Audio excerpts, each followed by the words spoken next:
The following content is provided under a Creative Commons license. Your support will help MIT OpenCourseWare continue to offer high-quality educational resources for free. To make a donation or view additional materials from hundreds of MIT courses, visit MIT OpenCourseWare at ocw.mit.edu.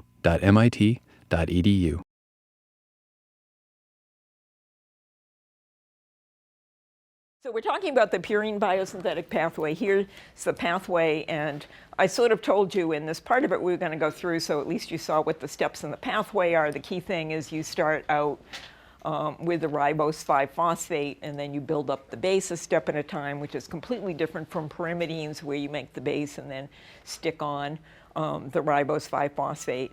And I told you at the very beginning there were a few interesting steps in this pathway that are universal in almost all metabolic pathways. And one of them we were going over, two of them we already went over. I'm going to briefly go back over this, but the role of glutamine in the purine and pyrimidine pathway as a source of nitrogen. There are 5 of these enzymes. Okay, that's not an accident. Glutamine is one of the major ways you deliver ammonia into molecules. And purines and pyrimidines both have a lot of nitrogens. The second thing we were talking about, and we had gone through the first few steps here, was the second enzyme in the pathway, where we use ATP. And in this particular pathway, this is the mammalian version of the pathway, which is pretty similar to the bacterial, but there are 5 different steps that require ATP.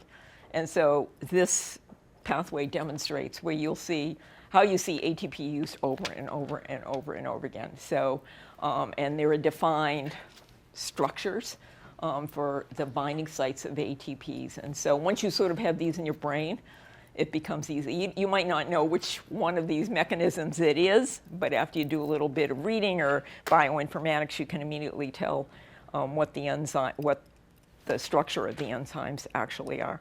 Okay, and then the other thing we talked about already was the folate, the role of folate. So those are the 3 things I want you to get out of this, and we're going to go through the rest of that today, and then we'll, after we finish that, we'll come back to the purinosomes, which is the reason I chose this topic a long time ago, because it speaks to the question of the importance of transient protein interactions in metabolism inside the cell, which has been something that people have been interested in for decades. And this paper in 2008 that you read for recitation was very interesting to a lot of people, and we'll come back and talk about that at the end. Okay, so the first enzyme, the names are horrible. I gave you the names of all these things.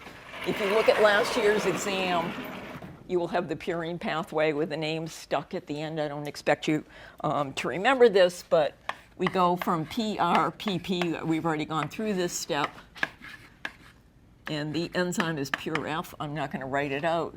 It goes to PRA. So the reason I'm writing that again is because a key reason that Bankovic's lab and my lab many years ago was focused on this is because of the instability of the intermediates in this pathway. This guy has a half-life of 15 seconds at 37 degrees, so this is chemically unstable. So this is enzyme 1, and this is the first place we saw glutamine going to glutamate as the source of ammonia. And I wanted to go back and say one more thing about that. So again, there are 2 enzymes that use glutamine as a source of ammonia. This one is simply, if you look at the pathway, displacing pyrophosphate, ammonia. You have a nucleophile displacing pyrophosphate, which when complex to magnesium is a good leaving group. And so the idea here is that all of these proteins, and there are 5 of them in the purine and pyrimidine pathway, okay, have 2 domains. Sometimes the domains are separate polypeptides, often they're linked together. And so the glutaminase domain is in one of these domains. And where the chemistry goes, where the ammonia is going to displace whatever the leaving group is in a second domain, requiring a tunnel between that varies from 25 to 40 angstroms to actually mediate ammonia release, okay? And this is the pure L is the fourth enzyme in the pathway. Again, here's the glutaminase domain, it's upside down, and here's where the chemistry occurs in the other system. Okay, so what I wanted to say about that is that all of these enzymes in the active site have a cysteine. Okay, so all of these enzymes have a cysteine in the active site. And you should go back and look at the PowerPoint because I'm not going to write this out on the board.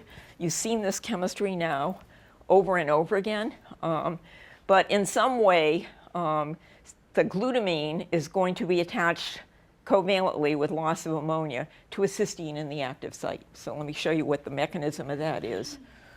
Okay, so here's a generic mechanism, but it could be a cysteine protease. Okay, these are the same things you've seen over and over again. So this should now be part of your basic vocabulary. Okay, so the goal then, here's our glutamine, is simply to liberate ammonia. Okay, and so the cysteine needs to be activated somehow for nucleophilic attack. How is that done normally with a histidine? Okay, this particular enzyme, there are two superfamilies of enzymes that do this. This one doesn't use histidine, but it still needs to be activated. You go through a tetrahedral transition state, which collapses to form an acylated enzyme. And in the end, you need to hydrolyze this off to give you glutamic acid. Okay, so one of the reasons I wanted to go back through this again is because in the Benkovic paper we talked about, but didn't go through in any detail, the fact that in that paper to study whether these purinosomes could assemble and disassemble, they use an inhibitor of the purine pathway, which then should want the enzymes to assemble because they need to make purines because you've blocked the pathway. Okay, and the inhibitor they used is a molecule that looks like this. They used azathioprine, but it has another methylene in it. This is DON, and this is a diazoketone, and this is a natural product, and it was discovered by Buchanan's lab at MIT, and it was the first diazo compound that people had seen, and it inhibits all. This is something that's important when thinking about what's happening when you're treating cells with it to stop purine metabolism. It inhibits all glutamine-requiring enzymes because the mechanisms are similar. So the mechanism, if you sit down and think about it, is pretty simple. You have a diazo group, and now the proposal is that this needs to be protonated by the cysteine in the active site. And now you have an N2 that's dying to leave, N2 plus, and so you just do an SN2 reaction forming a covalent bond. Okay, so that's the basis for how azathioprine in the Benkovic paper works. There was another way that they blocked the pathway, which hopefully we'll have time to come back to in the end. So again, this idea of coming together and going apart, how do you perturb this? One way they perturbed it was depletion of purines. We discussed that. We didn't really discuss this particular step. Okay, so the next step in this pathway, the next step of the pathway, and now we have R, which is ribose 5-phosphate. I'm not going to write that out because every single step now has a ribose 5-phosphate as a scaffold. And what we added was glycine.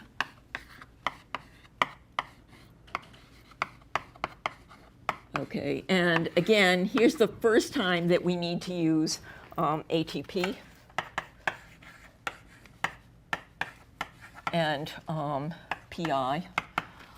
And lots of times you don't know when you look at this whether you're going to transfer pyrophosphate or you're going to phosphorylate. So whether you have where you have attack on your ATP. Okay, almost all the enzymes, but not all of them in the purine pathway, have ATP going to ADP, and so that tells you the attack has to be on the gamma position. Okay, so this is the first. This is an ATP grasp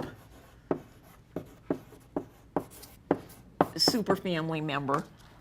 And they all go through the same mechanism, which I briefly talked about last time. So I'm not going to write this out again. But basically, you're going to go through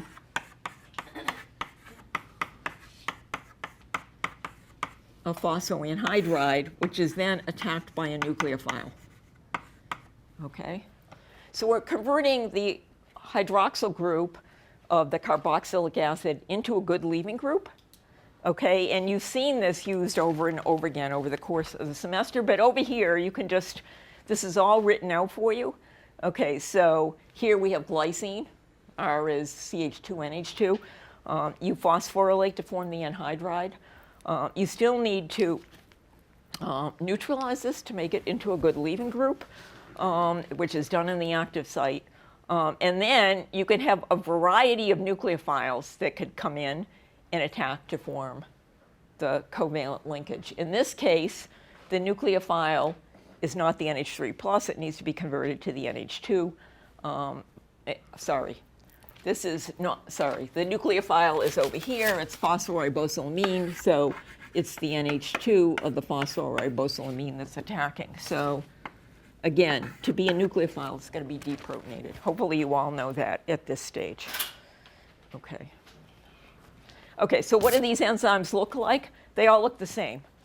So it turns out that if you look at globally purine biosynthesis, not just focus on mammalian systems, there are 4 or 5 enzymes that actually are ATP GRAS superfamily members in the purine pathway. Okay, so, and they all look like this. Okay, they have a little domain with a lid, and all the chemistry happens in between, and the lid opens and closes. Okay, and you can pick these out by bioinformatics. Okay. So that's the second step in the pathway. And this just shows what all of the products can be. So if you go back and you pull out the pathway, there are ATP GRAS superfamily members, and these are the products that are formed by this common type of mechanism through a phosphoanhydride. Okay. Okay, so the next step in the pathway, so now we formed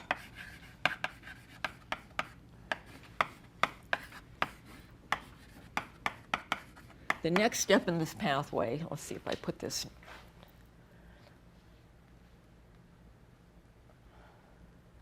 All right. Sorry, I thought I put another copy of this in. The next step in the pathway is we need to formulate. Okay, so what do we use as formulation? That's why we spent the introductory part of this course talking about folates, which can transfer carbon at 3 different oxidation levels. So what you have here is, and I'm not going to draw the whole thing out. This is the part I told you was the business end.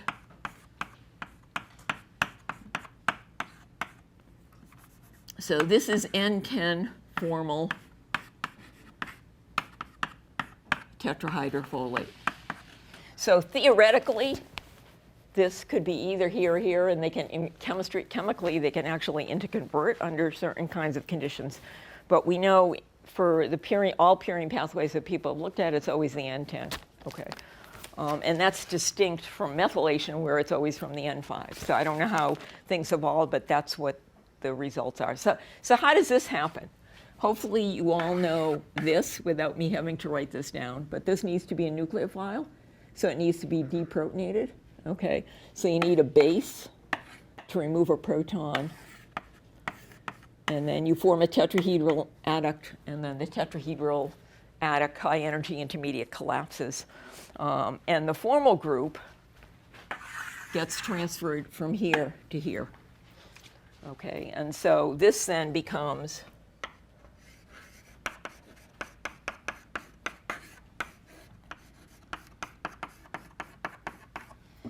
a molecule. It looks like that. I've just transferred the formal group, which is called FGAR.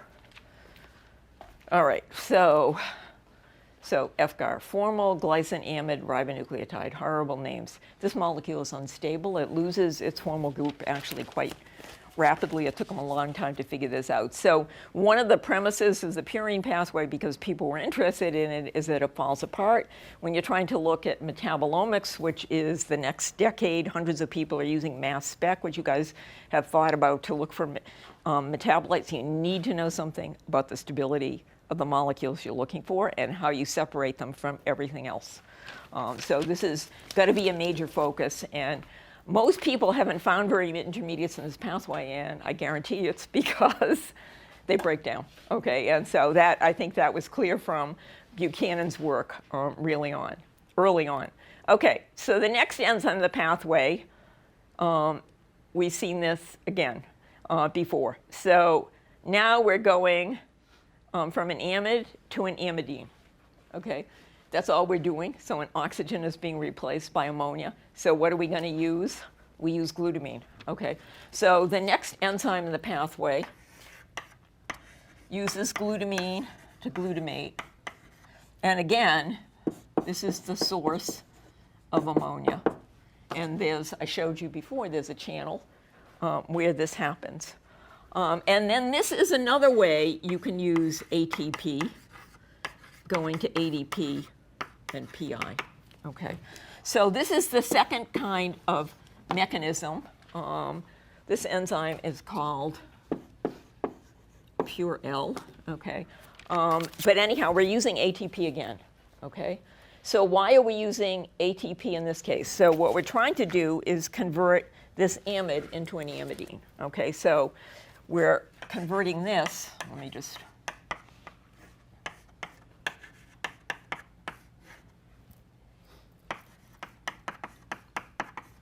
Okay, so we're converting this into this. So we need a source of ammonia. That's the source of ammonia. And what we have is we're using ATP to facilitate a dehydration reaction. Again, you've seen this before with the carboxylic acid. Now we're doing it with the oxygen of the amide. So the ATP is used to remove oxygen of the amide. Okay?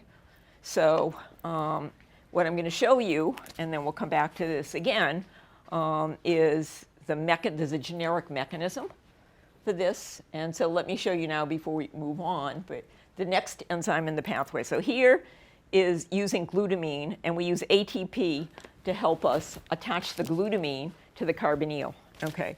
The next enzyme in the pathway, what you're doing basically, I'll show you this in a second, but you're just cyclizing. Okay, so this amino group becomes this amino group, and this guy has to attack that position. Okay, that position again is an amide, and the mechanism is again uses ATP just like this enzyme, Purell, and I'm going to show you how it works. So these two enzymes in the pathway are structurally homologous to each other. So the product of one enzyme is the substrate for the next enzyme in the pathway, and they clearly evolve from each other. This is something that everybody's been interested in. How can you tell something about the evolution of a biosynthetic pathway? And thinking about how to control this. Why? Because everybody and his brother now is focused on bioengineering of metabolic pathways. So the more you understand about the basic principles of how nature designed this, the better off you're going to be in trying to get this to happen robustly and control things by using enzymatic system and enzymes from many different sources. Okay, so what's the generic mechanism? So this enzyme is part of the Purine, the nomenclature is horrible, superfamily. So I just told you this ATP was the ATP grass superfamily. This is the Purine. Why is it called the Purine superfamily? Because that was it was the first structure of any molecule that looked like this, and it was the Purine enzyme, and so that's where the horrible name came from. Okay, so we're going to have, so this enzyme is Purell, and this enzyme is Purine, and they're structurally homologous to each other. So how do they work? Again, I think once you see it, okay, so here's the general mechanism. Okay, so here we have our amide. Okay, and what we want to do is facilitate dehydration of the oxygen. So what you're going to do is phosphorylate the oxygen of the amide. Okay, and now what you have is a system that is activated for nucleophilic attack by a nucleophile. Okay, so that's the generic mechanism. So there's a generic mechanism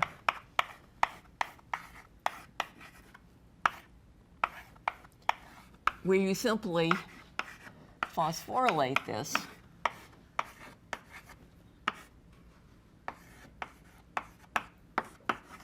Okay, and now this is, if this is positively charged, this is activated for nucleophilic attack.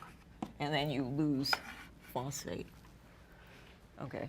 So people have studied this over the course of years, and the mechanism for this is understood. I don't have the structures, but again, this enzyme and then the next enzyme in the pathway use the same sort of approach. So the next enzyme in the pathway, the next enzyme in the pathway takes the amidine, okay, and what it's going to form is a cyclized product.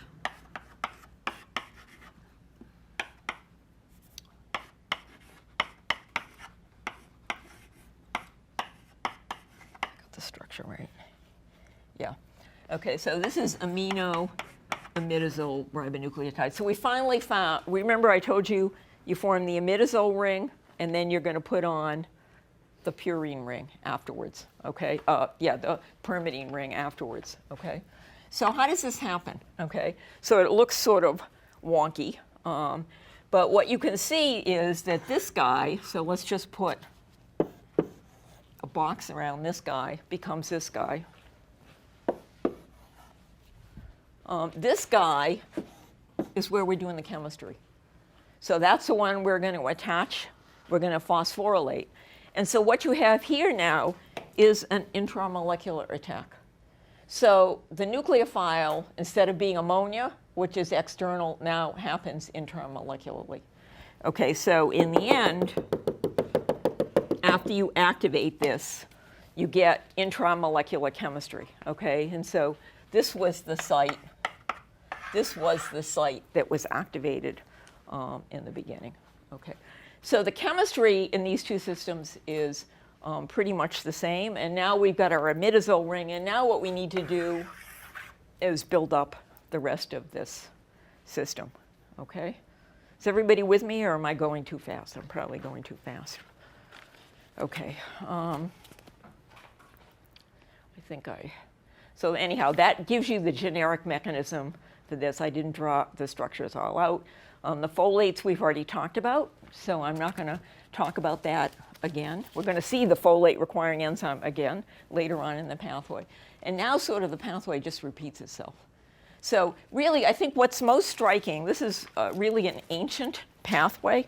There are huge numbers of ATPs used in this pathway. And so I think any of you who end up thinking about cancer therapy and stuff, and whether you have de novo biosynthesis because you need a lot of purines fast, or whether you use salvage, this is really requires a huge amount of energy to make this pathway actually work. Okay, so now we have this molecule, and then the next step in this pathway in the human system, what you do in the human system. It's not right. Okay. This enzyme, cross this off. This is the first, this is a Bankovic slide. Cross that off. It doesn't use ATP. So you need to cross that off. We need to. So it just picks up CO2. Okay, so if you look at this, what do you have happening here? We're going to go from here, and we're going to pick up CO2 there. Okay? CO2 actually can react really rapidly at this position. So you need CO2, and let me write this down. No ATP. I don't know why. I probably didn't look at this very carefully, but there's no ATP required for this step. So what's unusual? Do you think it's unusual to use CO2? This is called pure E. How much CO2 is there inside the cell at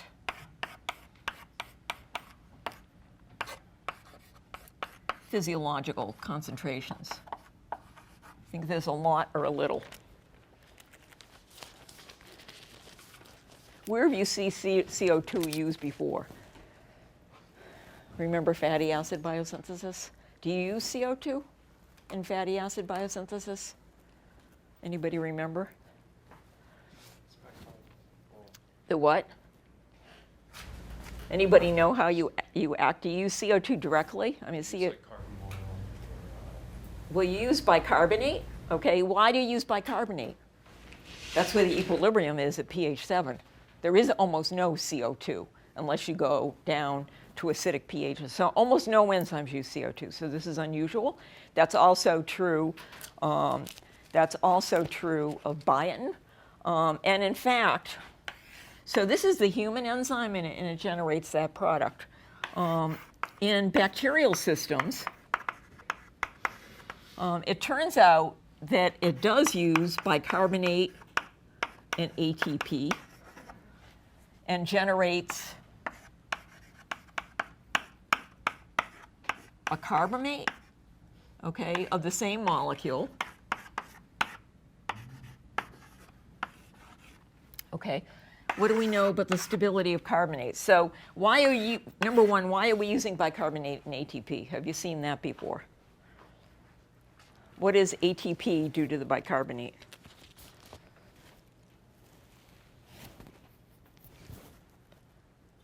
We just saw this reaction 2 seconds ago.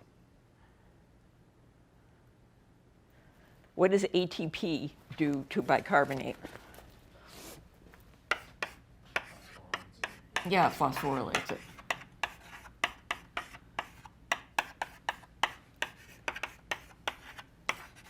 Okay, so you need to neutralize your charges. These are all magnesium ATP. And you form carboxyphosphate, which has a lifetime on the order of a millisecond.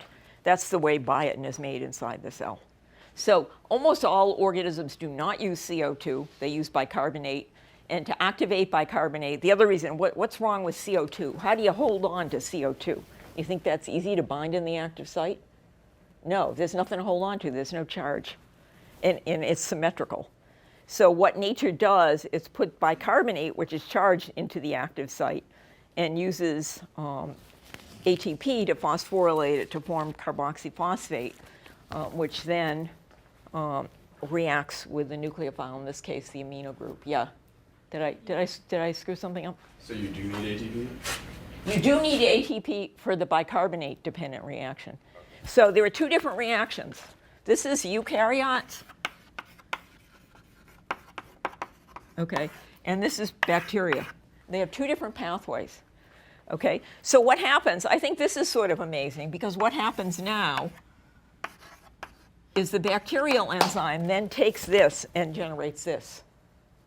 So nobody even knew that this intermediate, my lab discovered this a long time ago, existed on the pathway. Why? Because its half-life is on the order of 15 seconds. Carbamates, that's how you carry CO2 from the tissues back to the lungs. It's carried on the surface with lysines forming carbamates. And what's striking is that these enzymes, so one enzyme uses this substrate, one uses this substrate. The proteins are structurally homologous to each other. Okay, so nobody really understands that. So nature has done a shift on what normally happens in the eukaryotic system. CO2 is added. In the prokaryotic system, you need bicarbonate and you need CO2.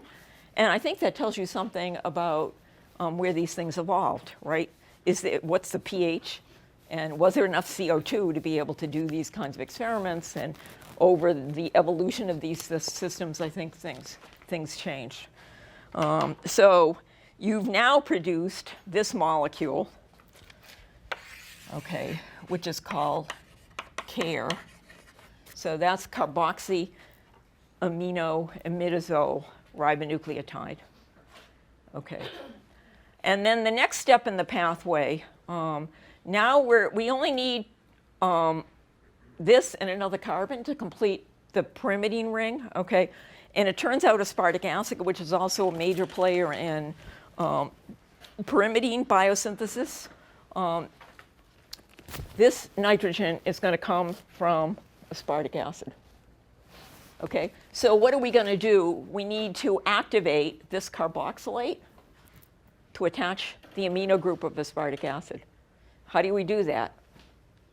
With ATP, we phosphorylate it, and then we have nucleophilic attack. Okay, so I'm going to go up onto the board. up there so you can still see what's happening.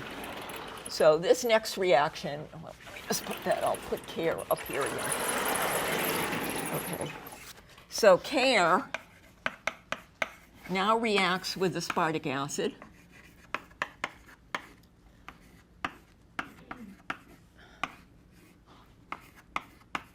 Okay, and this is going to, and we need, again, ATP, and we go to ADP.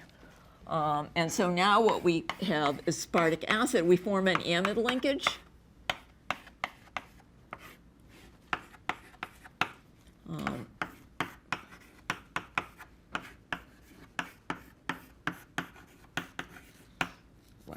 R is ribose 5-phosphate, sorry. Okay, so what we've done now is attached, so we're deviating, but we're going to see it in the near the end of the purine pathway. We use this strategy again. So almost all the time, if you have to guess at this, the source of ammonia or nitrogen is going to be glutamine. So if you don't know and you're seeing a new pathway, use glutamine. Okay, but here's an example where nature has used something different. She's used aspartic acid, and the ATP is again activating the carboxylate. So we're using the same strategy over and over and over again. Okay, and then the next enzyme in this pathway, what are we going to do? We convert this intermediate called cycar. We now lose fumarate. Where have you seen fumarate before? Does everybody know what fumarate is? So that's an intermediate in the TCA cycle. So this is an anaplerotic pathway, and you've got to feed the fumarate back in. So what are we doing here? We're going to lose fumarate, which has the two carboxylates trans to the double bond. So we're going to do an elimination reaction. Okay, so the next step in this pathway is catalyzed by pure B. And we'll see that nature uses the same strategy to convert IMP into AMP at the end of the pathway. Uses the same enzyme, actually. So you lose fumarate. So what we're doing now is we're going to do, actually, the enzymes have been very well studied. We have structures of all these things. You lose fumarate.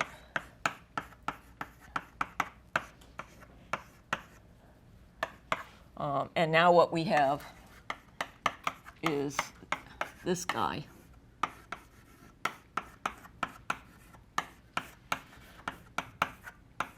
Okay. And this guy actually has now been found as a regulator of glycolysis. So we're linking now, you're going to see this, and I think you're going to see more of this. The only reason these guys have been found is this guy's pretty stable, so people can find it using metabolomics. But this molecule now is a regulator of glycolysis, and I think the more we looked, the more we're going to find basic intermediates and metabolic pathways controlling fluxes through other things. We need glycolysis to ultimately generate energy because we need a lot of ATP to synthesize things, but the connections between all these things, I think, remains to be established. So this is involved in regulation of glycolysis. And if I had another couple of lectures, I would have showed you how that fit in. And then where are we? We're not very far away. We only need one carbon left. Where do we get the one carbon from? Yeah, from folate. So here we have it again. Now we have N10-formyl tetrahydrofolate. That's why I spent the time in the beginning. Okay, and this guy, through the same kind of a mechanism, is going to be attached to that guy. Okay, and so once we have the one carbon there, then you can cyclize. Okay, so you attach that.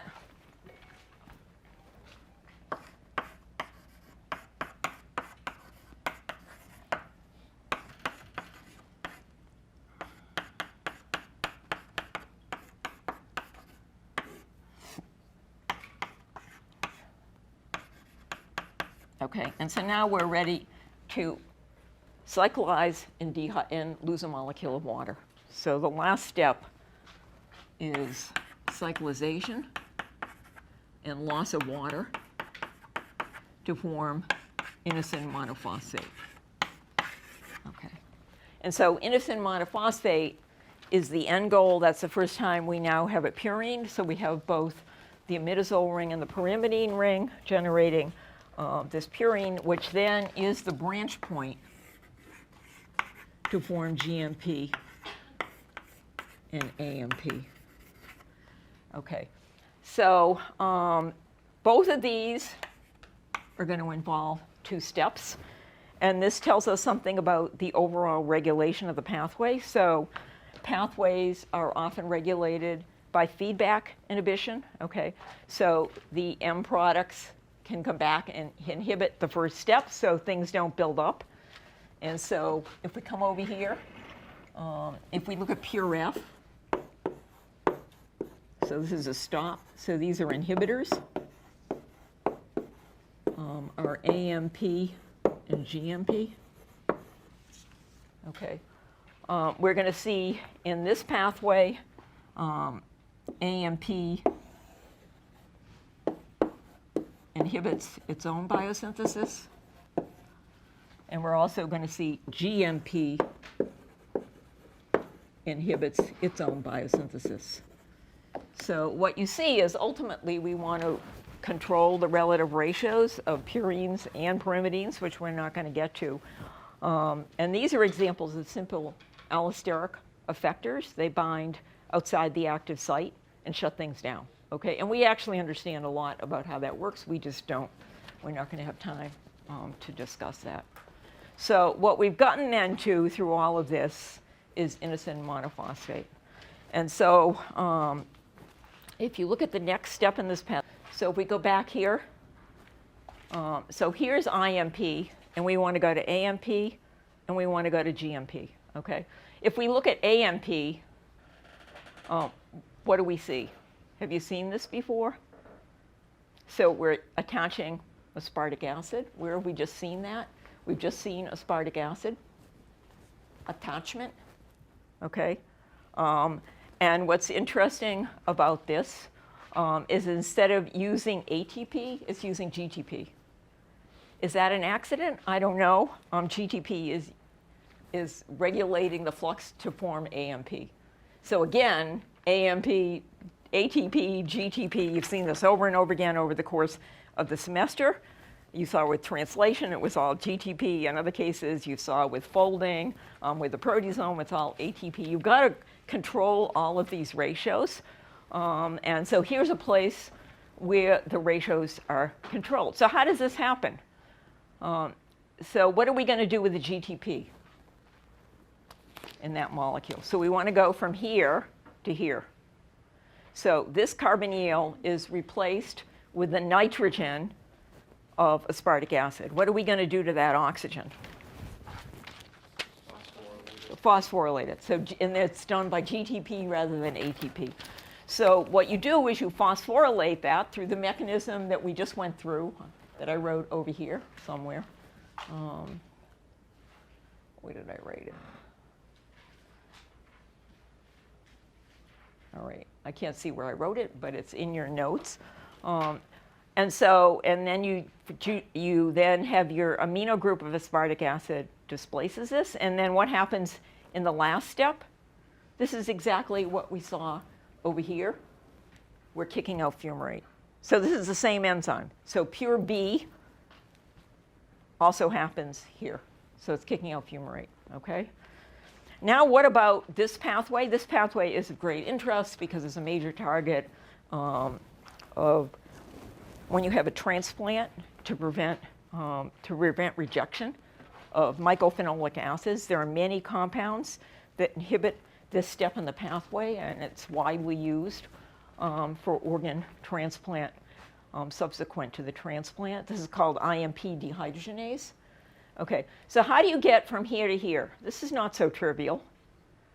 Okay, and what you see, and this is the unusual thing about this, hopefully now you could actually think about this, but we're adding an oxygen here. So somehow we have to add water, and then we're using NAD, NADP, so we're going to have to do an oxidation, and NAD gets reduced. Okay, so if you look at this, what happens is this molecule is activated for nucleophilic attack at this position to add an OH here. So what you generate is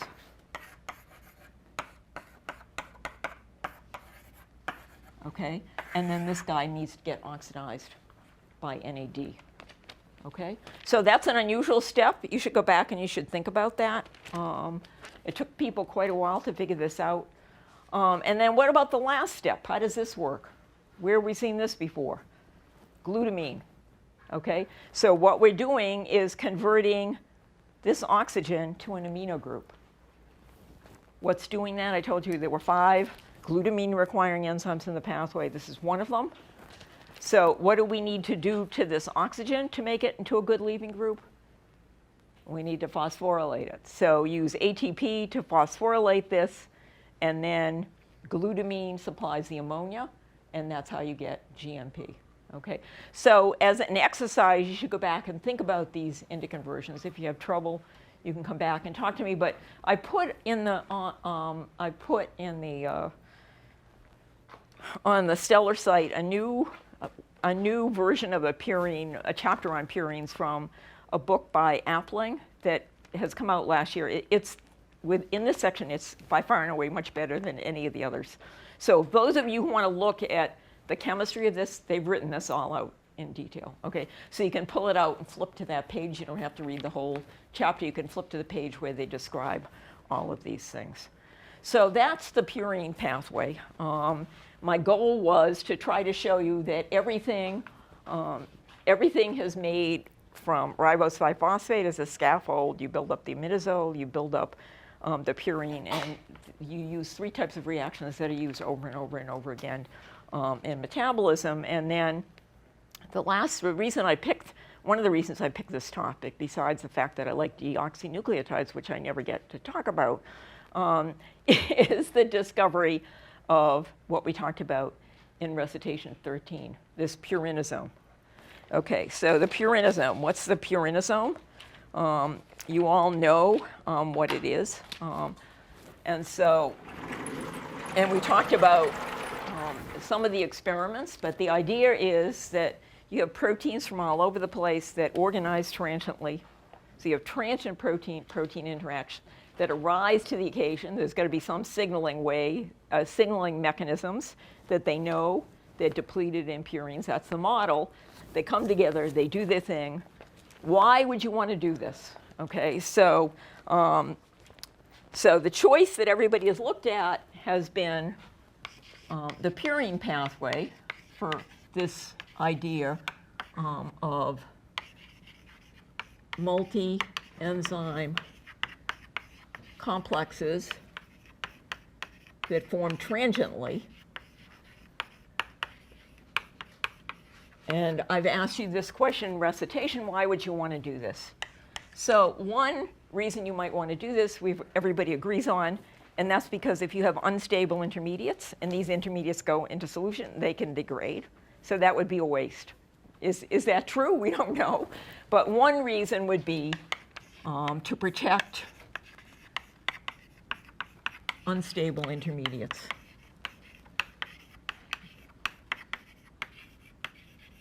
Okay. So a second reason that you might want to do this is if you have a long metabolic pathway, this is 10 steps, it's a long pathway. Oftentimes in the middle, you can have branch points to other pathways. So say you want your intermediate to go this way and not that way. If you have this organized, you can control where it goes. So the second, so if you have a pathway and you have some intermediate X,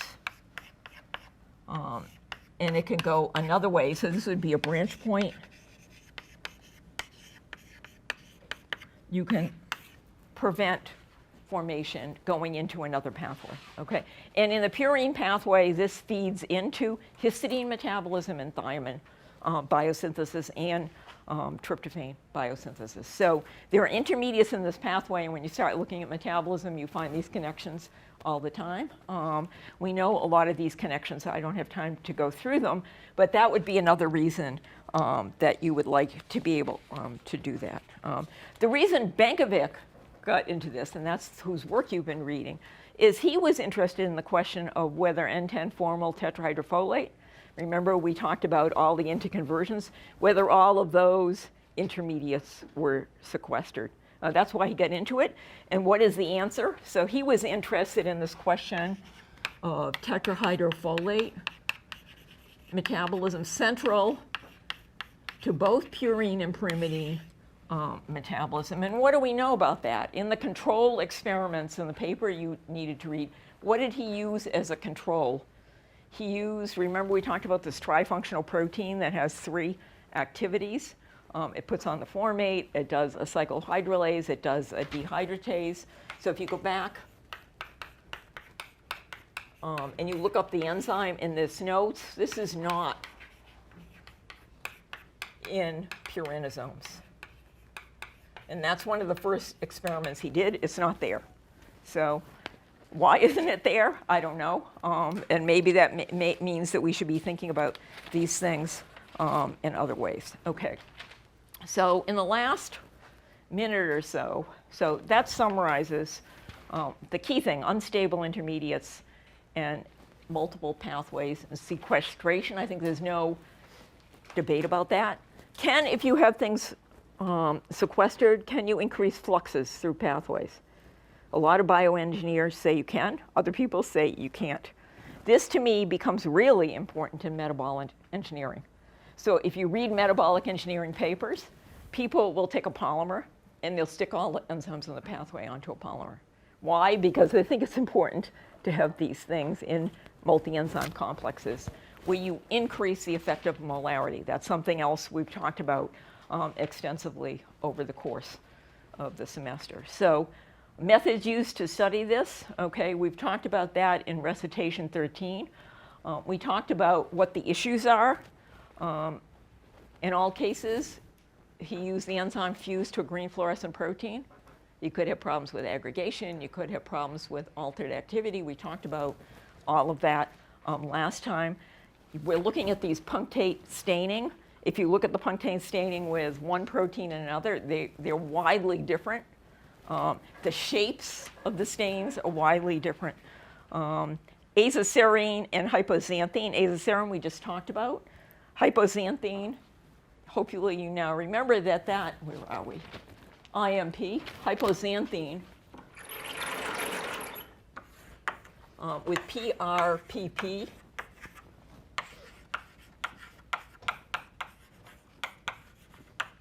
This is salvage. Okay, so you should now be able to, thinking about this, go back and read that experiment he did. That experiment makes no sense to me. Okay, so that was an experiment he did because he made a prediction, knowing how all these things fit together, and it didn't do what he predicted. So then he made up something else. Okay, these are the kinds of things you need to think about when you're trying to test a model like this. It's a very appealing model, but it's also a very controversial model. Now, I'm sort of at the end of my time, so I think I'm going to go to the end. We've looked at all of these punctate staining with no purines. When we add purines, we lose it. And I just want to go to a paper that was recently published. This is probably hard to see, but this just shows this is an ongoing area of research. The latest is now, instead of looking this fluorescent stuff where a lot of you commented, you really can't see the green overlapping with the red to form yellow. The pictures were terrible, and if you go back and you look up there, I can't see it either. Okay, fluorescence changes in red and green on top of each other, showing yellow, showing they're sort of in the same general area, are often hard to see. So now they've turned to super resolution, and if you look at this, when you turn off the lights, this is mitochondria, and these little purple things are the putative purinosome using green, attached fluorescent proteins. And what you can see is there are, and again, you need to look at the statistics of all of this. They appear to be associated with the mitochondria. Does that make sense? Okay, I don't know, that's where you need purines to make all of your ATP. Okay, so anyhow, and it's linked to signaling pathways, and they do that in this paper. But again, to me, this is just another example. I don't think they expected to find this, okay, and they found that. And so now we have more complex system to really try to understand why these things, do they sequester, number one, and if they do sequester, what is the advantage to biology? So we end here, and the bottom line is when you think about all the data, it's a moving target. You can't prove something. If you're a mechanism person, you can't prove a mechanism. It keeps changing. That's the way life is. So you have a model, you make it as simple as possible, you get some data, you find something that doesn't agree with your hypothesis. You got to change it. That's why science is so much fun. Okay, so that's the end of purines, and I'm sorry I didn't get to tell you about ribonucleotide reductases. It's much more chemically complex than anything you saw in purines, and so I am sure you are delighted that you didn't have to look at all the radicals anyhow. Okay, so we'll see you on, I guess, Tuesday.